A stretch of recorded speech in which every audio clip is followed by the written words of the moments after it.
no great event goes on without great staff, and we were very fortunate. We had a great planning staff, and of course we had Elvia Nevia, who didn't stand up because of her foot, but we were very fortunate to have her. This morning we want to start engaging in this critical dialogue. The idea came that too often we go to conferences, we go to our teacher ed conferences, or your math ed, you go to your math ed conferences. If you're a scientist, you go to your scientist conferences. Technology, you go to technology conferences. But we never, and even if we're in the same university, we don't engage in dialogue. Yet, nevertheless, many of us are interested in the same issues. And so we thought, why not gather a group of experts from all over the country, and also from here from San Antonio and the surrounding areas, to engage in this critical dialogue about what the conference is about. Increasing the number of Latino students who engage in STEM. Why STEM? I see, by profession, I'm an early childhood elementary teacher, and I'm also a school counselor. I'm a teacher educator. But I know the importance of how STEM is one of those either gatekeeping or gate opening careers that can happen in children's life. And I also know that the right math teacher, the right science teacher can make a difference in a child's life, or a student's life, even if they don't choose the science profession. But it helps them engage in critical thinking and problem solving that are skills that they will need in the 21st century. So we wanted the gathering to be what we say interdisciplinary. So we have, at your table, you'll have someone from maybe the community college, from the business sector, a teacher, an administrator, a faculty member, College of Education, College of Architecture, College of Engineering, or College of Science, in some respect, MDs, because like I said, collectively, we can come up with some solutions, and that's what we aim for. We hope to get some action plan at the end of the summit, because again, too often we engage in dialogue, we leave the conference, y así lo dejamos. We don't move forward. We all are aware of the issues and the problems. So what we want to do is go beyond just identifying the problem, but identifying solutions. So thank you for being here. Thank you for joining us. And San Antonio always has beautiful weather, and it paid out this week. And I know we're going to have a wonderful summit and wonderful conversation and dialogue. So thank you again. I am going to introduce our Dean, the College of Education and Human Development, Dr. Betty Merchant, who is stopping by this morning and has 1,000 things on her schedule, but wanted to say a few words and give the official welcome to UTSA. So let's welcome her. Good morning. Thank you all for coming. I told Belinda that I'm just going to run in and out between meetings, but every time I don't have a meeting on campus, I'll be here. What Belinda said about the excellent teacher, the memorable teacher, and the early experiences with science and math and the rest are definitely true of me.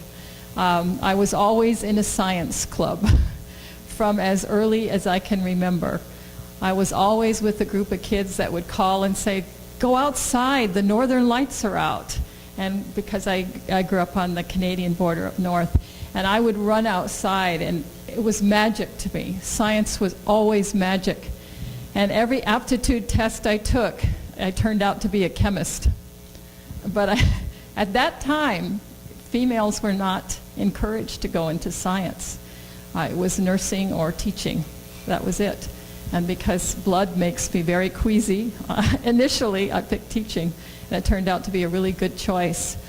I do know that the building blocks of all these areas are still fundamentally the same.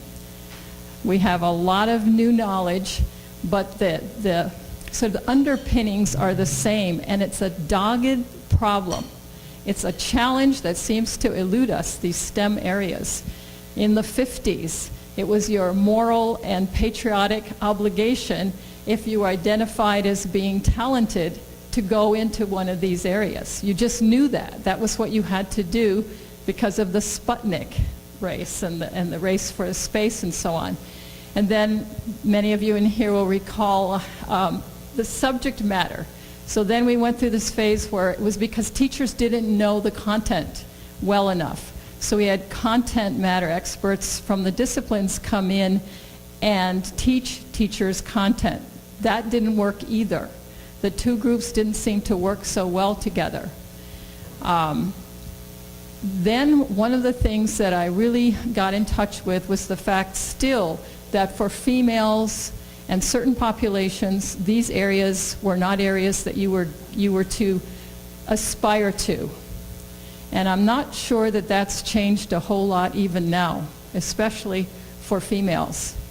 The other part of this, I think, when we look at how to deal with these challenges, perennial challenges, the cultural aspect of it.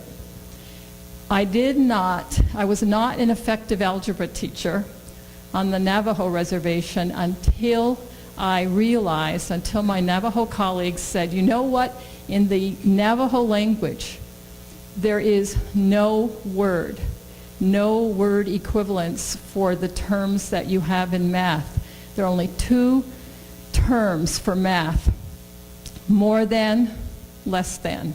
We don't quantify, we don't want to quantify. It's a whole different cultural view of what's important.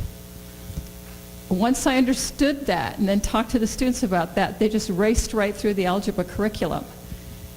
So I'm very humbled by the complexity of these issues. And Belinda and Ate, as always, are spot on with bringing people together. It's obviously not a teacher's problem. It's obviously not a university professor's problem. It's not the individual students. It's very complex. And because it's been so elusive, I think we haven't done the dynamic exchanges that are going to occur today across disciplines, across different perspectives. So I really am anxious to participate in this endeavor as much as I can over the next 2 days. And it's just the right combination of people. And I really appreciate everyone attending. I appreciate the teacher improvement efforts of ATE. They symbolize to me the best of our efforts to improve the teaching and learning for our children. So I know you're going to have a great time. I just want to be part of it as much as I can. So thank you very much.